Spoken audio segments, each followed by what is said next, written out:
"Get in, let me take you home." Single mom helps an old man walk in the rain. The next day, his heiress son came. The rain was coming down in sheets, slapping hard against the windshield like a warning. Streetlights blurred in the downpour as Lila Thompson squinted through the streaked glass. Her old sedan groaned with every turn, windshield wipers squealing as they struggled to keep up.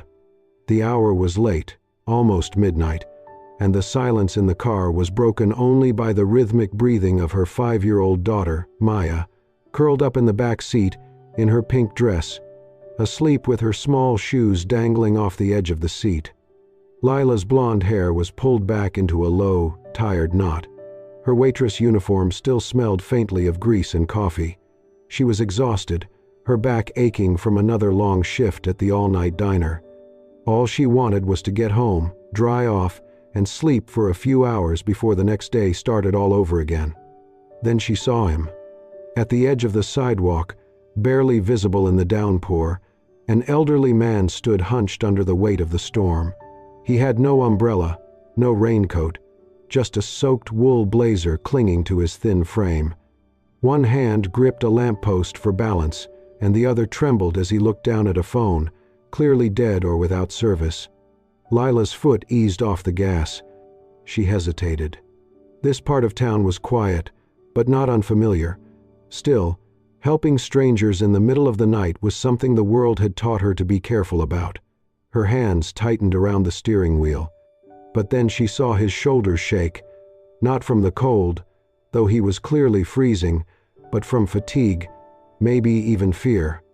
Lila sighed softly and pulled the car over. She rolled down the passenger window halfway. Cold rain blew in immediately. "You okay out here?" she called out. The man turned slowly, blinking through the water dripping from his brow. His voice was hoarse but calm. I got turned around. My phone died. I thought I could make it, but I am not as young as I used to be." Lila studied him. His clothes were soaked through, shoes covered in mud, but there was something dignified in the way he held himself. Not just old, but gentle, lost. She leaned over, unlocked the door, and gave a small nod. "Get in," she said quietly. "Let me take you home." He hesitated for just a moment. Then, with a slight nod of thanks, he opened the door and lowered himself into the seat. Rainwater pooled on the floor mat beneath him. Lila turned the heater up, though she knew it barely worked. The silence between them was broken only by the sound of the storm until the man spoke again, his voice a little clearer now. "You did not have to stop," he said. "I know," Lila replied, keeping her eyes on the road. "But I could not just drive past someone's grandpa melting in the rain." That earned a faint chuckle. "Walter," he said after a pause. "My name is Walter." "Lila," she responded. "And the sleeping beauty in the back is Maya." Walter turned slightly, smiling at the little girl curled up peacefully. "She reminds me of someone, long ago." They drove in silence for a few blocks before Lila asked for his address. When he gave it, her eyes widened slightly. It was in one of the most affluent neighborhoods on the edge of town. Still, she said nothing. As they approached the gated street, she followed his quiet directions until they reached a large brick home nestled behind trimmed hedges and glowing porch lights. The rain had not let up. Lila parked and glanced at the walkway. A wide puddle had formed just in front of the steps. Walter made a move to open the door. "Wait," Lila said gently. She stepped out first, dashed around the car, and opened his door for him. Then she carefully led him around the puddle, her hand under his arm to steady him. She walked him up to the front door and did not leave until she saw the lights turn on inside. Walter turned to her before stepping in. His eyes, though weary, were kind. "You never asked who I was," he said softly. Lila shrugged. Did not seem important. He smiled, deeply moved. She nodded once, then turned and walked back to her car, rain soaking her hair, the faint glow of his porch light behind her. It had been a long night, but for the first time in a while, Lila felt like she had done something right. The morning came far too soon. After getting home close to 2 a.m., Lila had only managed a few hours of restless sleep. Her bones still ached from the long shift, and the storm still echoed faintly in her ears. The soft snores of Maya in the next room were the only comforting sound as she shuffled around her small apartment, half awake.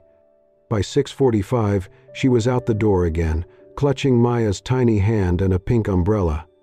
Maya, in her signature pink dress and matching backpack, gave her mom a sleepy smile as they walked through puddles toward the local daycare. Lila kissed her forehead, lingered a little longer than usual at the door, and then sprinted back to her car. She was already late.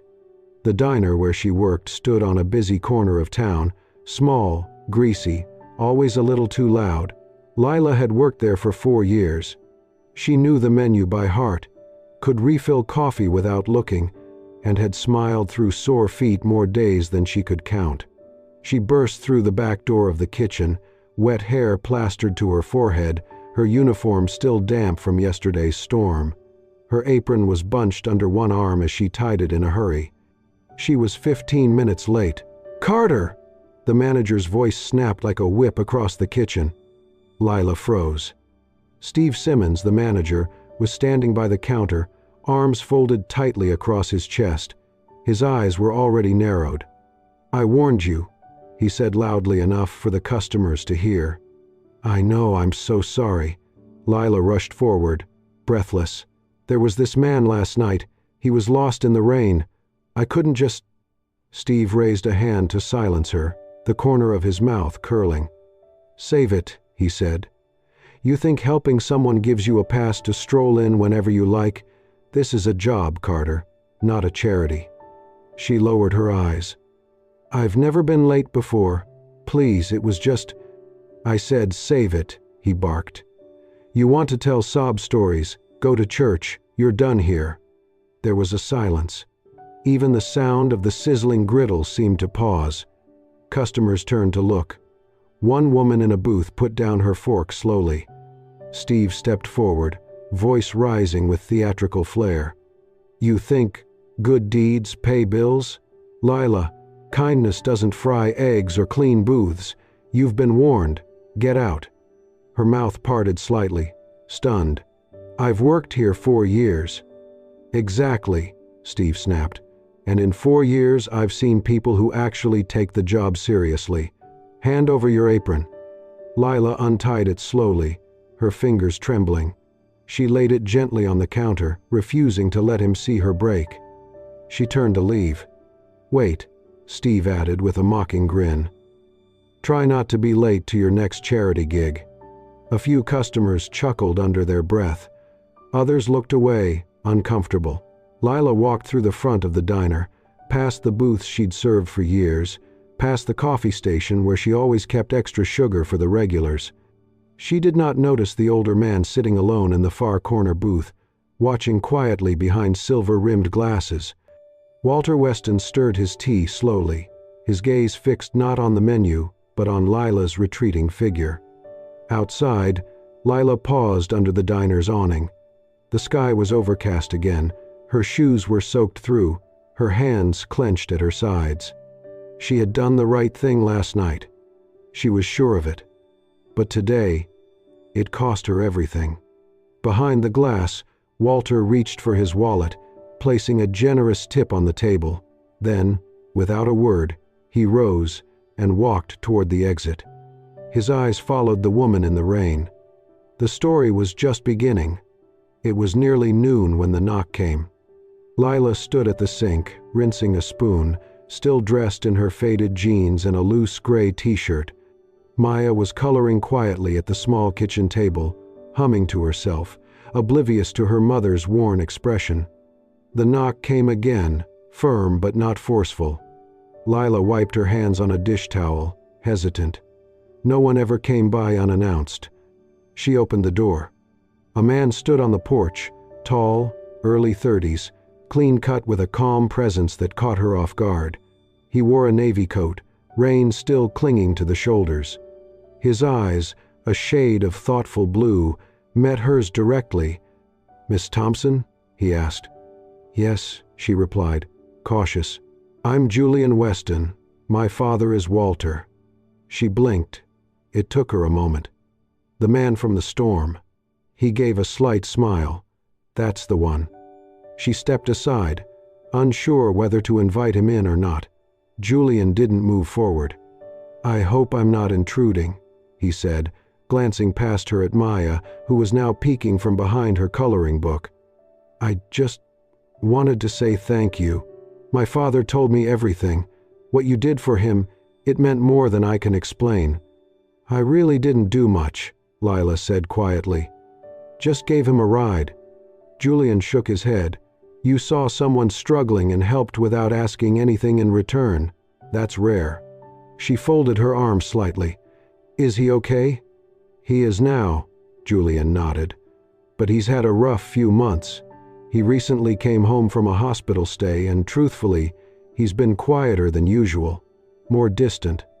He took a breath before continuing.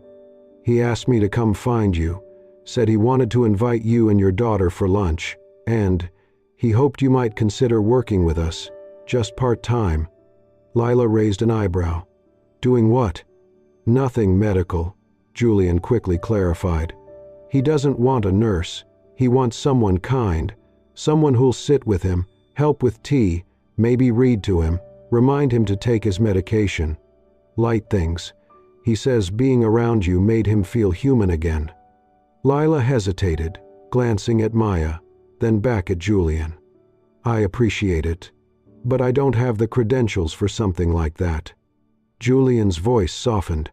"You don't need a degree to make someone feel cared for." There was a silence, broken only by the soft scratching of Maya's crayons. "I'd pay you properly," Julian added. "Flexible schedule, 3 afternoons a week, if that works for you." Lila looked down at her bare feet, then up again. She had just lost her job. Rent was due next week. Groceries were already getting tight. But it wasn't just the money.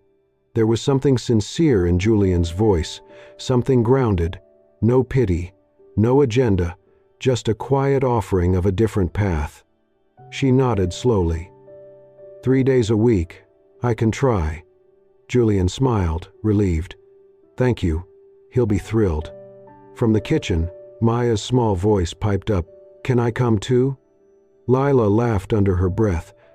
"I think we'll have to ask Mr. Walter." Julian glanced at Maya, then back to Lila, and said warmly, "I think he already has his answer." He handed Lila a small folded note, an invitation written in Walter's handwriting, elegant and old-fashioned. She held it gently, her heart unexpectedly full. As Julian stepped off the porch, he turned once more. "You gave him something he hadn't felt in a long time," he said. "Hope." Lila closed the door behind her and looked down at the note in her hand. For the first time in days, she smiled. It was a quiet Saturday afternoon when Lila and Maya arrived at the Weston estate for their first visit as more than just guests. The large, ivy-covered home stood tall and elegant, but not intimidating in the way Lila had feared. The front door opened before she could knock. Walter greeted them with a warm smile, dressed in a cozy cardigan and soft slippers. "You came," he said simply, as if he had doubted it until this very moment. Julian stood behind him, his sleeves rolled up, a dish towel over his shoulder. The faint scent of rosemary and baked bread drifted from the kitchen. "I cooked," he said, almost awkwardly. Walter chuckled. "By cooked, he means he supervised the oven." Julian smiled faintly, then stepped aside and gestured. "Come in."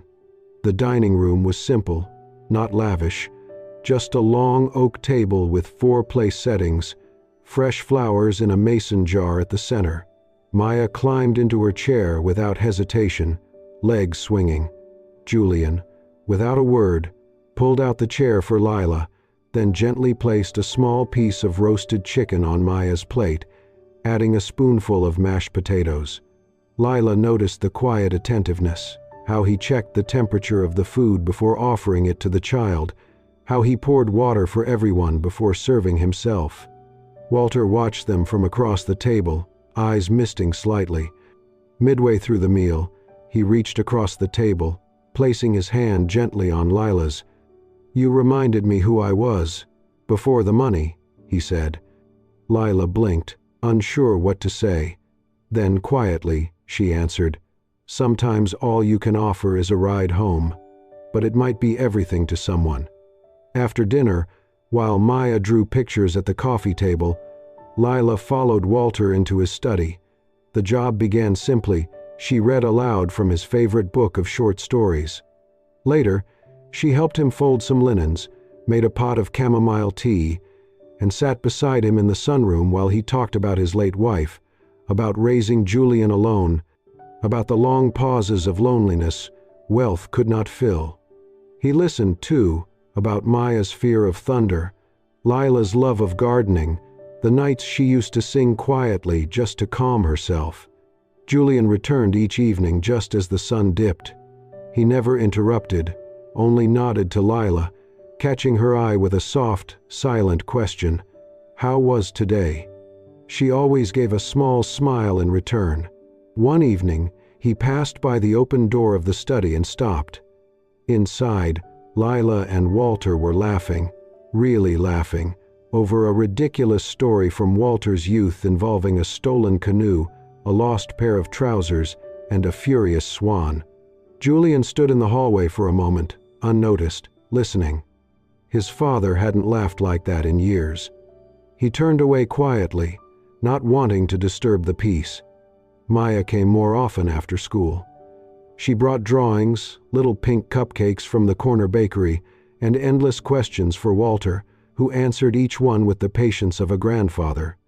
The house, once quiet and cool, had taken on a different rhythm.